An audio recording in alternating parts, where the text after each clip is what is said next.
Hey everyone, thank you so much again for joining me here today. Now we got this awesome tutorial for y'all to see, and I hope you enjoy because we are going to be changing these backdrop colors, okay?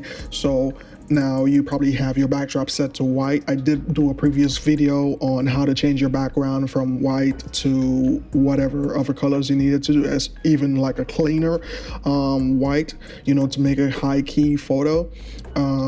But today I hope that the steps that I show you guys will, you know, give you less steps to do to achieve a great clean high key background or any other type of colored background that you may need, except for black. Black didn't really work that well for me. I'm not really sure why. I really got to figure out how to get a nice clean and black background with this type of steps. So as soon as I figure that out, I'll be sure to share it with you all so that you all could do your own thing, okay? But now I hope you enjoy, okay? Now we're here in Photoshop and I want to show you how I came about doing this, okay? So this is pretty much the end results, and you'll be able to do this with your photos to change the color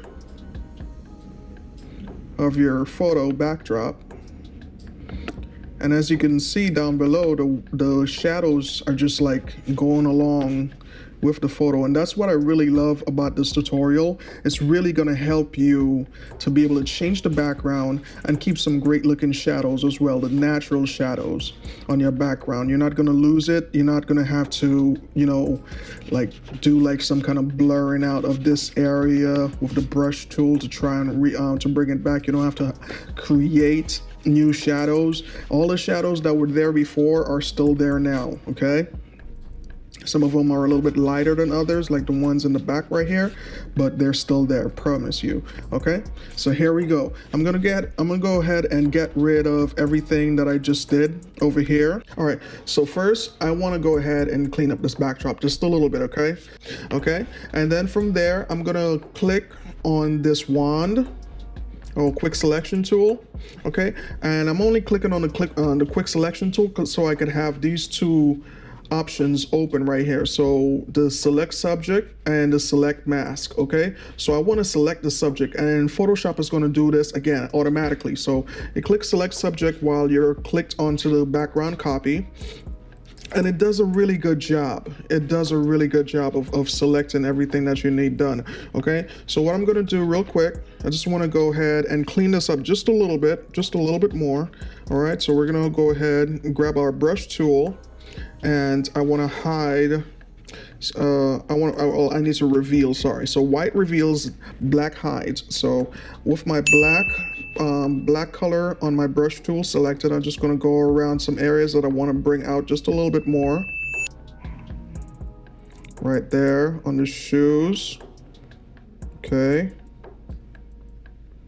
Good, just like that. And this is just a fairly rough selection. I'm going to show you guys that, you know, being so precise is probably not even going to be needed for this type of tutorial. I'm just going to show you, like, usually when I do these type of tutorials, there'll be like a halo around the image. In this tutorial, you're going to see it's not even necessary to go like super precise, okay? So we're just going to like, this is going to be like pretty rough of a selection. I just want to like hide out most of the shadows around the shoes and stuff like that. Okay, very good, very good. All right, and let's see, I want to show some of this area right here, some of this area. You know what? I'm gonna stop right here because I'm about to make some more changes. So I'm gonna hit Q to get off this, and I'm gonna click on this quick select tool again. And then from there, I'm gonna click while you see now the margin ants are on here. So you gotta make sure of that. You gotta keep the margin ants on there, the selection. So I'm gonna click on the select mask tool right here. We're gonna click this part, and it's gonna bring up a whole other area. All right. And what I'm gonna do really quick, I'm just gonna fix up the, I'm gonna smooth out these parts here just a little bit. Okay, so we're just gonna bring the smooth up so we could like sharpen the edges a little bit. It's just going to sharpen the edges a little bit. Okay, it's just going to really smooth it out so it's not looking so jaggedy anymore. Okay, and then we're going to bring the contrast up a little bit so that it could really give it like a more smooth edge. Okay, so as you can see what it just did right there, perfect. Okay, that's just for that part. And we click OK. And then we're going to go back into it again. We're going to go back into select and mask, select that one more time. And this time, what we're going to do, these changes are going to be for the hair, okay? So I usually like to bring, have my mask, have my smooth and my contrast for the hair area up to smooth up to 2 and the contrast at 3%, okay? And that's really just for the hair area, okay? And then from right there, I'm gonna go ahead and click refine hair, okay? The refine hair does a lot better job than when I do it with my hands. I know it usually like overcompensates a little bit, like mistaken right here on her scalp for the white backdrop, but no problem. We're gonna fix that in the mask when we get out of here, okay? So we're gonna click OK to get out of here. Good. And what I'm gonna do now, I'm gonna put this into a group. Click Command G and I'll create, put that in a group, okay? And then right down here, I'm gonna highlight it over the mask and I'm gonna click on that mask. It's gonna mask out the area that we had selected in here, okay? So we're gonna click Command I to invert that mask. First, what I wanna do is click Command Shift U to desaturate that photo, okay? Let's just zoom out a little bit so you can see what's going on. In fact, let's make a reference window just in case if I'm zoomed in again. So I'm gonna go to Arrange, click New Window, just in case if you haven't seen my previous tutorial on how to do dodge and burn in, then you could have learned this, but if in case you missed it, you could learn it right here, very easy. And then you go back to Arrange and click 2 up vertical. And now you have a reference photo right here. So anything that we do to this photo will show up in this one as well in real time. Okay, so now we want to flip this one inside out. Okay, so we're going to invert this photo. So now we're going to click Command I, and that's going to invert that. And then from there, you're going to go to Image, Adjustments, and you're going to go to Levels. Okay, and we're going to, now what we want to do right here, we want to change all of this image right here in the back to completely black, okay? The only thing I want to keep a little bit white with, or a little gray, is right here, these areas with the shadows, because that's the part we want to keep natural in the photos, okay? So we're going to drag this down just a little bit, but the more damage you're going to get is actually through right here. So you're going to use the middle slider and drag it down. See, it's turning the background a lot darker, even better, okay? And then you could use this slider and just drag it right up to the edge of that part right there. That'll just help to boost the shadows a little bit more, okay? All right, so now you're seeing a little bit of frizzing right here and stuff like that, okay? Don't worry about the frizzing. I promise you this is going to be awesome, okay? Now we click OK to get out of here. And then flip this back inside out. So you hit Command I, flip it back inside out. All right, as you can see, it's already brightening up a little bit, okay? But this is not what we're going for right now, okay? This is just one step, okay? You're gonna, now right below this, we're gonna click on the adjustment layers, and we're gonna select the solid color, okay? Solid color is selected, okay? But we don't want this above this background copy of the picture. We want it below, okay? So we're gonna drop that right below, okay? Now we want to do one more thing, one more or 2 more things, okay? I'm just gonna show you real quick, and then right here, click on the background image again.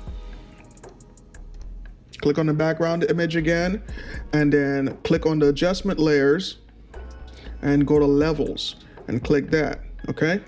Here we go, okay? So that's one thing, okay? So now go back to the background adjustment, go to background copy, click on that, and then go to the blend modes, and you're gonna click multiply, okay? Really similar to my previous one, okay? So you see it's already changing, and you got the shadows already showing up in there. We just wanna clean it up a little bit more, okay?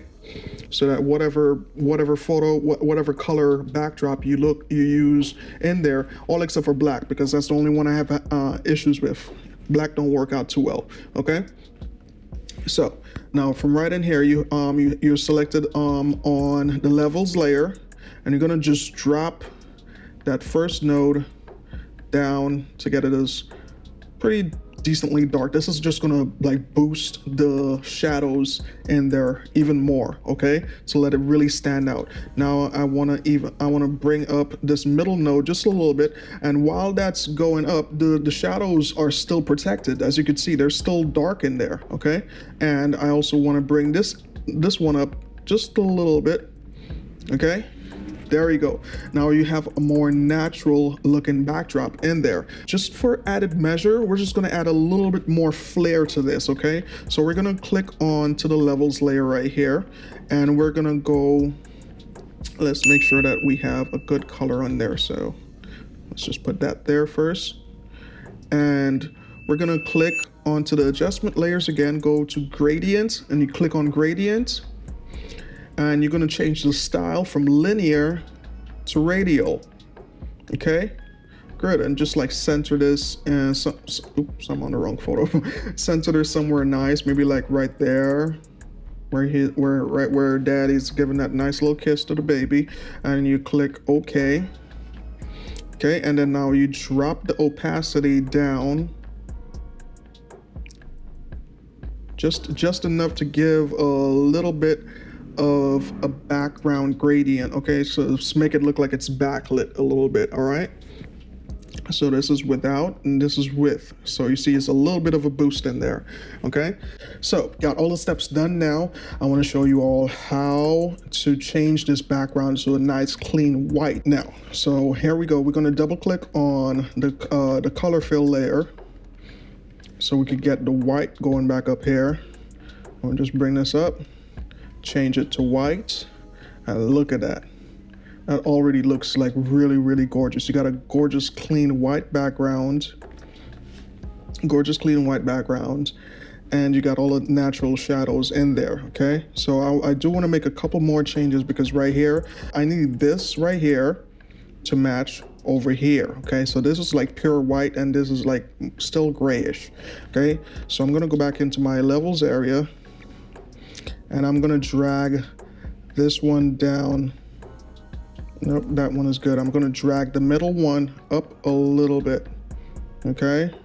And also I'm gonna drag this part here up some too. Okay, that's gonna help too. Okay, so what ended up happening here was dragging up this middle part kind of hid some of the white area, but seeing that this is down, it also this helps to protect the shadow area, and this is more mid-tone. So this one here, okay, I don't want it too much because I still like the shadows in the back that they had casting on the wall to show a little bit. So I want that part to show just a little bit more. So I don't want the mid-tones up too much, but the highlights right here is perfect because it helps get rid of all that extra gray back here, okay? Now this keeps the shadows punchy, and this mid-tone kind of blends them in just a little bit more so you don't really see the flaws of the shadow. I like this little fall off of the shadow right here, this gradual fall off right here. That's perfect for me, and I could go ahead and just using that as my reference, I could go ahead into this area and match something that more so complements this type of photo. Like this yellow really complements the skin tone, the colors that they're wearing. Even this color is not too bad. It's bad, but it's not too bad. This right here, if they were having a little boy or a little girl, girls like blue too.